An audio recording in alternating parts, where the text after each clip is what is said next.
Back. Fail, fail, fail. I am a retard. I don't know what's happened to my machine, but in the last week, there's been some kind of issue. I thought it was overheating, but it doesn't seem to be so. It's just randomly turning off for no apparent reason whatsoever. And I do have to apologize. We missed some big plays, which I think my co-caster here is going to allude as to what those big plays were. Oh, but we actually have seen some action here on the top tower. Kunkka has managed to take out the clockwork. Darkseer is taking out Shadow Demon. Vicious just taking out the Rubik. In comes the ult from OD. Wall's been dropped. Here comes Alchemist. He's just slapping away. And he's been disrupted by the Astral Imprisonment, but it doesn't matter. He's chasing around. He's charging up his ult. I know his ult. He's stunned. It drops it down, takes out Visage, and he's just going to slap away on these creeps. Get some kills, and yep, 4 deaths on GTB. Only seems to be they only lost the Rubik. So yep, another big team fight going the way of GD. Wow, amazing. And what happened with the Rosh Pit fight? Now you said that that was a very big play. Who did that go in the favor of? At first, GTB they managed to take down the Alchemist. Alchemist instantly bought back, came in. Rubik stole Chronosphere. At first, I thought, oh, why are there 2 Chronospheres? Didn't click, and he managed to trap the OD and another play in it, and they just managed to win that fight.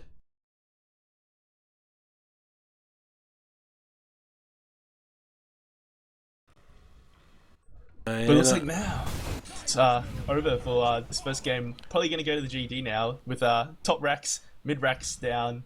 Yeah, it looks like GD just have to keep pushing and it'll be over. I was going to say, unfortunately, all the crucial elements of the game being missed by me because of my crappy computer. But yeah, good call there before my co-caster. Like, yeah, it is. GTB's sort of falling over a little bit, you know. That Chronosphere going against them,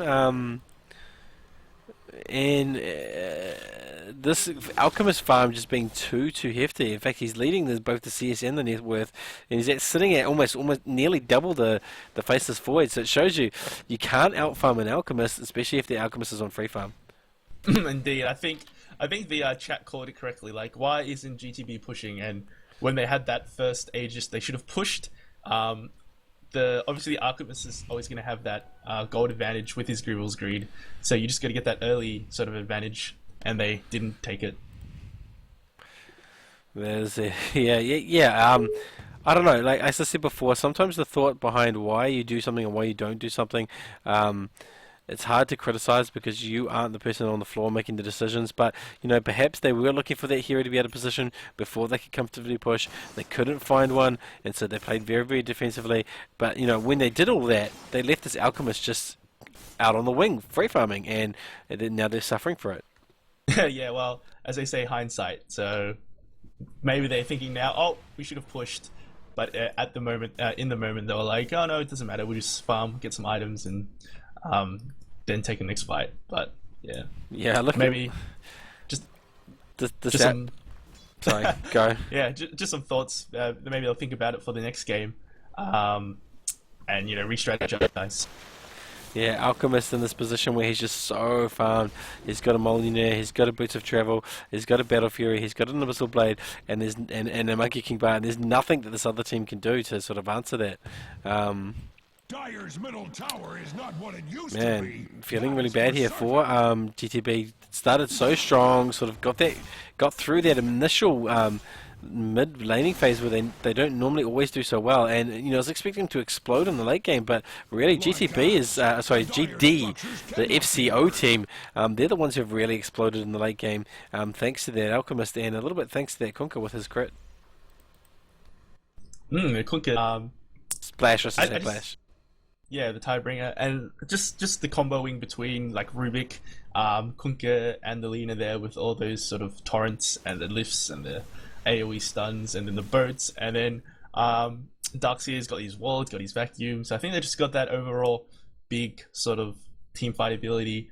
Not to say that GTB don't; they do have a Chronosphere. They have got the OD ult, but I just think this just a slight advantage, and they for FCO/GD, and they used it well. Yeah, and now GTP are down to 1 Rax. They could have easily GD'd out now, but they're deciding to play this out. perhaps they feel they're still in it. There's just one team fight from maybe pushing down a lane and getting a Rex, or maybe they're looking for some kind of moral victory here by not giving up so early. Yeah, I just imagine. Oh, maybe they just think, we'll take one more fight and then maybe go for the GG, just for sort of practice sake.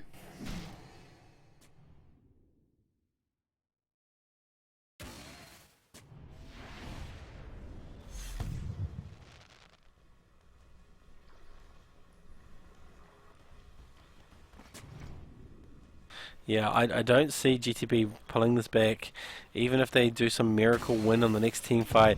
Their lanes aren't pushed enough. They're all pushed right in. By the time they can respond to anything, everyone will be back. And there's just so much gold sitting on the Radiant team. They can just buy back freely. So I think this is GD's game totally. Unless they throw it majorly throw it, this is GD's game.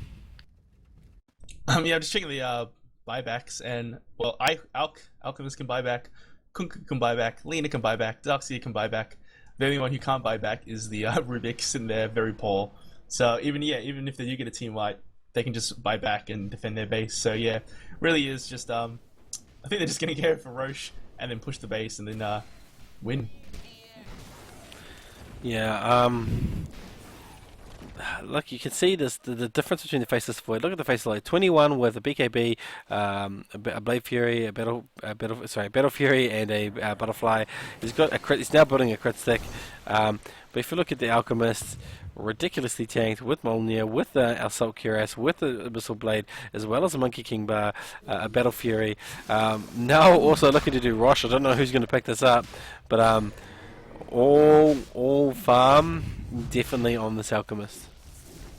Yeah, and he's he's 6-slotted unless he sells his Battle Fury or something. Someone else is gonna pick up that Aegis, but it looks like the GTB are going to want to contest this Roche. Maybe decide, yeah, let's just contest it. If we lose, GG. If not, let's see what we can do. Yeah, unfortunately, they were revealed by their friendly Radiant mobs. They were pulled into lane, so there's not much here I think they can do. In fact, Faceless going to trying to steal it, but they sense this, they see it, they go in for the kill. This is the death of Faceless. One familiar stun. There's an ult. There's a Chronosphere. He may pick up this kill. He hasn't got chemical rage. He looks to pop it, and he does get him.